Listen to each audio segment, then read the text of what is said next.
Hey guys, tonight we're kicking off with the absolute unit of prehistory, Homo neanderthalensis. These brawny, brainy, and wildly misunderstood cousins of ours didn't just survive the Ice Age, they body slammed it into submission.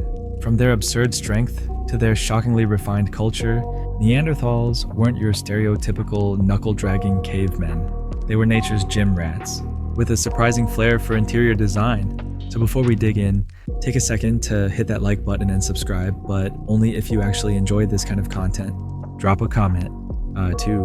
Let me know where in the world you're watching from and what time it is. I love seeing where this little internet tribe is tuning in from.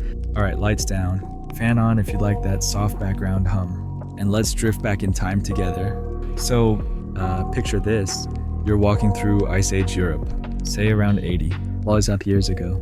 It's freezing, like nose hair freezing cold. But just before you become a human popsicle, you catch a glimpse of someone, a Neanderthal. The local apex hominin, possibly the only creature alive that looked like it could go toe-to-toe with a mammoth and maybe win. Now, Neanderthals weren't just a different version of us, they were optimized, built for pain, cold, and danger. Imagine a human designed by a team of Arctic engineers, competitive powerlifters, and someone with an unhealthy obsession with forehead space. That's your average Neanderthal. Let's start with the body. Neanderthals were technically shorter than most modern humans, averaging about 5'4" to 5'6". But don't let that fool you. They weren't small, they were condensed, thick, wide, and muscular. Their frames were built like demolition gear broad shoulders, massive rib cages, stocky limbs. Their bones weren't just sturdy, they were over-engineered. Like nature said, hey, what if this guy has to wrestle a bear and haul a reindeer over a glacier? Short, thick limbs weren't a flaw, they were an adaptation. Less surface area means better heat retention, which is exactly what you want when your environment resembles a frozen wasteland. Their hands, huge. Thumbs so strong, they probably crushed nuts and bones like stress balls. These weren't delicate tool makers. They were prehistoric powerlifters with a talent for survival. Now the face, oh boy. We're the ones who look weird. Honestly, Neanderthal skulls were long and low, not tall and round like ours. Their brow ridges were big and bold like built-in snow visors. Noses, massive, forward-facing. Probably nature's version of a built-in heater. Their jaws were strong enough to chew frozen meat. And chins, practically non-existent. They probably walked around looking slightly confused and extremely ready to fight. But let's be very clear, they weren't stupid. They weren't failures. Neanderthals were a parallel branch of human evolution, a success story in their own right, tailored from head to toe to thrive in some of the harshest environments the planet's ever known. These guys were the endurance athletes of the Pleistocene. If your idea of endurance includes dodging cave bears and stabbing dinner with a sharpened stick, their entire skeleton shouted, "Yes, I've broken ribs before. No, I don't regret it." If you've ever felt strong for carrying all the groceries in one trip, sit down. Neanderthals were walking fortresses. Their bones. Think medieval architecture. They were that thick. Let's talk legs. Neanderthal femurs were shorter and insanely strong. Not great for running long distances, but perfect for climbing rocky hills with half a deer slung over your shoulder. Their knees were built for squatting and bending, which makes sense when you spend your day carving tools or wrestling carcasses. And those arms. Absolute units. Their upper arms were thick, but the forearms, even thicker. That's super rare in human relatives. They weren't just swole for show, they needed that muscle to drag huge animals, dig shelters, and shape heavy tools. Imagine a jackhammer with a pulse and a bad attitude. Even their rib cage tells a story. Ours tapers at the waist, right? Neanderthals had flared, wide chests making space for massive lungs. Because when the air's cold and thin, you want a respiratory system that runs like industrial bellows.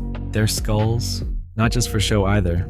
Those broad brows and big faces left room for thick muscle attachments, strong jaws, thick necks. Probably the kind of folks who could gnaw on frozen venison without blinking. Now, this ultra-strong, ultra-dense skeleton came with trade-offs. Neanderthals likely matured faster and may have had shorter lifespans, but they made the most of the time they had. Their bones show signs of constant trauma breaks, fractures, arthritis. They lived like stuntmen in a survival documentary and just kept going. And yes, they had big brains, bigger than ours. In fact, their brain volume averaged around 1. 351. Pat sample MD. Compare that to modern humans at around 1, 301. Forza. So, not exactly dim-witted. That said, bigger doesn't always mean smarter. Blue whales have giant brains too. They're not building cities. But for Neanderthals, a lot of that brain volume was dedicated to sensory input and motor control. Vision and movement were crucial when your life depended on spotting prey in a snowstorm or remembering which cliff not to fall off. Their visual cortex, huge, probably gave them eagle-eyed vision. Think anime protagonist staring dramatically into a blizzard but with more hair and less internal monologue. And while their prefrontal cortex, the let's think this through zone, may have been a bit smaller than ours, proportionally, they clearly weren't acting on impulse. These were deliberate, careful people. People who planned, who cooperated, who created. We've got evidence of Neanderthals using pigments like ochre, maybe as body paint or primitive makeup. Some even had ornament shells, talons, maybe feathers. It wasn't all mammoth hunting and grunting. They had culture, art, and maybe even some fashion sense. Oh, and their adaptability, off the charts. Neanderthals spread across Europe and parts of Asia. From dry steppes to frozen tundra, they adjusted, mastering local resources, inventing tools, and even innovating ways to survive. We used to think everything Neanderthals did was copied from early humans. Then we found Neanderthal art and tools older than anything Homo sapiens had done in that region. Turns out, they were ahead of the game. If nature ran a contest called Thrive Under the Worst Conditions Imaginable, Neanderthals would win, then use the trophy as a hammer. They weren't struggling to survive. They were dominating their environment. Want the next section? Just say the word. Neanderthals didn't just exist in the Ice Age, they owned it. Picture the kind of climate that makes your car battery die and your eyebrows freeze. Now imagine living in that. No heated floors, no jackets, no hot drinks. Just you, your muscles, and a sharpened stick. That was everyday life for a Neanderthal, and their bodies. Purpose-built for it, the short, stocky build wasn't a genetic fluke, it was thermal engineering. A compact body, us less surface area to lose heat. Long, lanky limbs like ours, not ideal when you're trying to stay warm. Neanderthal limbs were so stout, penguins would have nodded in approval. They were heat-retaining machines.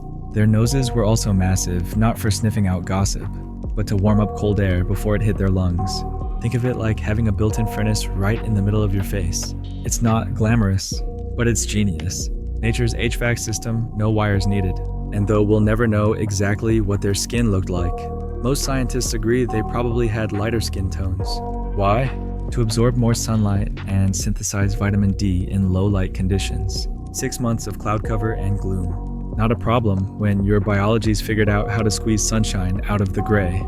Now about those lungs, huge, gigantic. Actually, they needed serious lung power to fuel their stocky, muscular bodies through all-day manual labor, whether they were carving tools, hauling meat, or chasing dinner through a snowstorm. Neanderthals breathed deep and hard. That wide, flared ribcage wasn't just for show. It was a prehistoric furnace keeping the whole engine running. And no, they weren't running around in random scraps of fur either.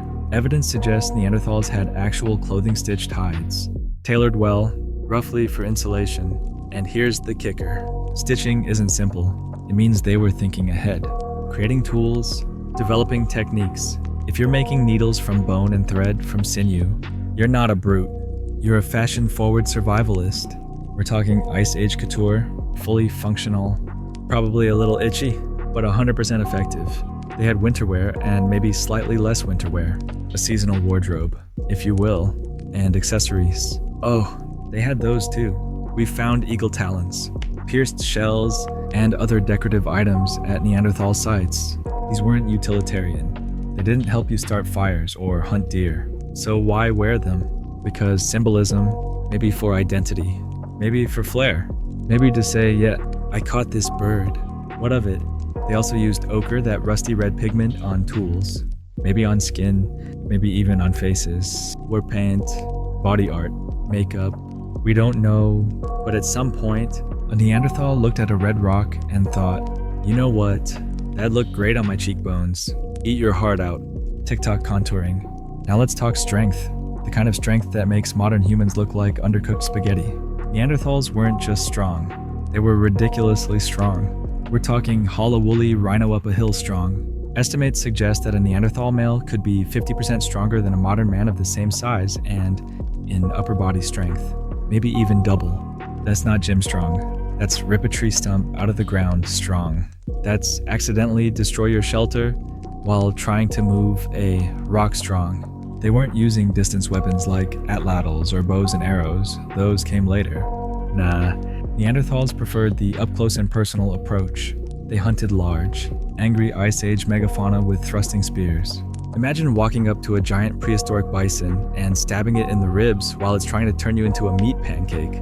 That's how they rolled. And their injuries, yikes. Healed fractures, broken arms, smashed ribs, damaged skulls. Their skeletons read like an accident report from a rodeo. No joke. Anthropologists have compared Neanderthal injury patterns to those of professional bull riders. And somehow, they kept going. These weren't people who got taken out by a twisted ankle. They patched it up with moss, maybe grunted about it, and kept moving. Take Shanidar 1, for example, one of the most famous Neanderthal skeletons ever found. This guy had a crushed eye socket, partial blindness, a withered arm, and foot damage. And he lived for years after those injuries, which means someone took care of him. Other Neanderthals made sure he had food, shelter, fire. That's empathy. That's community. That's Ice Age healthcare. Another case. La Chapelle-aux-Saints, a Neanderthal elder with severe arthritis, missing teeth, spinal issues, and yet clearly cared for. Neanderthals didn't just survive the harshest conditions on Earth. They supported each other through them. They were tough, but not heartless. They were communal, emotional, probably even affectionate in their own way. These weren't monsters. They were people built like tanks, but still people. Now let's turn up the heat, literally. Neanderthals knew fire. They didn't just stumble upon it when lightning hit a tree. They learned how to make it. Archaeological sites show long-term fire pits, layers of ash, scorched bones, not wildfires, but campfires, controlled, maintained, used for cooking, also heat, light, and defense. They likely struck flint against pyrite to produce sparks, which is wild considering they didn't have matches, lighters, or YouTube tutorials. Just rocks, and raw determination. Basically, the Ice Age version of hold my beer. Fire helped them cook food, making it easier to chew and digest. It reduced parasites, unlocked more nutrients, and freed up time to do other things like make tools or decorate themselves with bird claws. And fire wasn't just warmth, it was protection. Fire scared off predators. A group of Neanderthals sitting around a glowing hearth. That wasn't just cozy, that was a security system. They were lighting up the darkness and saying, yeah, we live here now. Now let's talk tools. Neanderthals didn't have multi-tools or screwdrivers, but hand them a chunk of flint and they'd turn it into a razor-sharp, beautifully shaped weapon. They used a technique called the Levallois method, a precise, multi-step process for shaping stone flakes from a prepared core. That means planning. That means foresight. That means looking at a rock and thinking, how do I get 6 knives out of this? Not bad for people who supposedly just grunted and hit things. Their toolkit included scrapers, borders, awls, and spear points. Some were even hafted, meaning they attached stone blades to wooden shafts using tree resin and animal sinew. That's prehistoric duct tape. That's composite engineering before the word engineering even existed. And their tools weren't one size fits all. Different Neanderthal groups used different materials and techniques based on what was available locally. Some preferred limestone, others flint. A few even experimented with bone and antler. This wasn't copy-paste culture. It was innovation, adaptation, craftsmanship. Over time, their tools got sharper, more efficient, and more complex. That's not evolution doing all the work, that's practice. That's ingenuity. If you thought Neanderthals were all brawn and no brain, think again. Bon part 3. Just let me know. When people picture Neanderthals, they tend to imagine some hunched-over brute grunting around a fire, dragging a half-dead animal with one hand and a club in the other. But the deeper you dig, literally and figuratively, the more that image crumbles. Because Neanderthals weren't just survivors. They had culture. Let's start with burials. There are multiple Neanderthal sites where bodies appear to have been deliberately buried, not just dumped in a hole, but placed in shallow pits, sometimes with what looked like grave goods, In at least one case, there's evidence of flower pollen scattered around the body, whether that was spiritual, symbolic, or just he liked plants. We don't know, but we do know this: they cared, they mourned. They didn't just toss grandma behind a rock and move on, they buried their dead with intention. And that tells us volumes about their emotional depth. Then there's art. For years, it was assumed Neanderthals didn't do art. That was supposed to be our thing, the grand creative spark of Homo sapiens. But then researchers found cave paintings in Spain. Red ochre, dots, abstract shapes dating back more than 0 years. Here's the twist. That's before modern humans even arrived in Europe. Awkward silence from anthropology departments everywhere. And it doesn't stop there. We found pierced shells, decorative objects, and even eagle talons possibly worn as necklaces. These weren't just functional. They had aesthetic or symbolic value. They meant something, maybe social status, maybe ritual, maybe just a prehistoric version of, I like shiny things. Whatever the case, it wasn't just survival, it was expression. And then there's this one strange find that still baffles researchers. Deep in a French cave, no sunlight, no obvious purpose. Neanderthals built a structure out of broken stalagmites. Rings, arranged deliberately, almost 1/76 years ago. No one knows why. Ritual, shelter, alien worship. Who knows? But the point is, they were building things underground, in pitch darkness, just to make something. That's not instinct. That's creativity, maybe even belief. And speaking of belief, let's talk communication. Neanderthals had the physical hardware for speech. They had a hyoid bone key for vocalization and shared FOXP2 genes, which are involved in language. We don't know if they had poetry slams in caves, but it's clear they weren't just grunting incoherently. Their lives required coordination, planning, cooperation. That doesn't happen without language, at least not without a whole lot of charades. Which brings us to the question you really want answered. Yes, Neanderthals and Homo sapiens mingled, biblically, romantically, genetically. When modern humans started migrating into Europe and Asia around 0 years ago, they met the locals, the Neanderthals, and instead of treating them like distant cousins at a weird wedding, they did what humans do, they got involved. We know this happened because we can see it in our DNA. If you're of non-African descent, you likely carry anywhere from 1 to 4% Neanderthal DNA. That's not some dusty fact, it's in you. Right now, your immune system, your hair texture, your sensitivity to pain, or how you respond to certain medications might be Neanderthal. Even your tendency to wake up early or feel down in the winter, potentially a leftover quirk from your Ice Age great times 100 grandma. Now, was this mixing romantic, strategic, a prehistoric version of the gene pool's limited? Let's roll with it. We don't know. Some encounters were probably consensual, others less so, but it happened. And not just once, multiple times, in multiple regions, over thousands of years. It wasn't one weird cave party. It was a series of evolutionary speed dates that shaped who we are today. And no, it didn't lead to some new hybrid species. Neanderthals eventually disappeared. Their pure populations faded out, possibly due to climate change, competition, or just being outnumbered. But they didn't vanish without a trace. They became us. Let's get a little poetic here. Neanderthals didn't go extinct in the traditional sense. They were absorbed. Their legacy isn't in ruins or monuments, it's in bloodlines, in bone structures, in mitochondrial quirks and forgotten instincts. But let's talk about the downfall, because it didn't happen all at once. Around 40 years ago, Neanderthal numbers began to shrink, not because of a comet or sudden catastrophe, but slowly, like the lights dimming in a vast, cold theater. One factor was climate change. As the Ice Age shifted, their specialized bodies, perfect for cold, suddenly weren't as ideal. Large game became scarce. Environments changed. The cold wasn't as constant, and the warmth may have actually worked against them. Then there were the Homo sapiens, us. We moved in with our complex language, long-distance weapons, more diverse diets, and the annoying habit of surviving absolutely everywhere. We reproduced faster, traveled farther, formed larger social networks. And Neanderthals, they were already working with smaller, more isolated populations, less genetic diversity. That's a dangerous position when every winter is a survival game and the neighbors are showing up with new tools and new tactics. But here's the important thing. There's no major evidence of war or genocide. No huge battles. No Neanderthal versus Homo sapiens showdown. The archaeological records suggest we coexisted, traded, shared DNA, maybe even shared stories.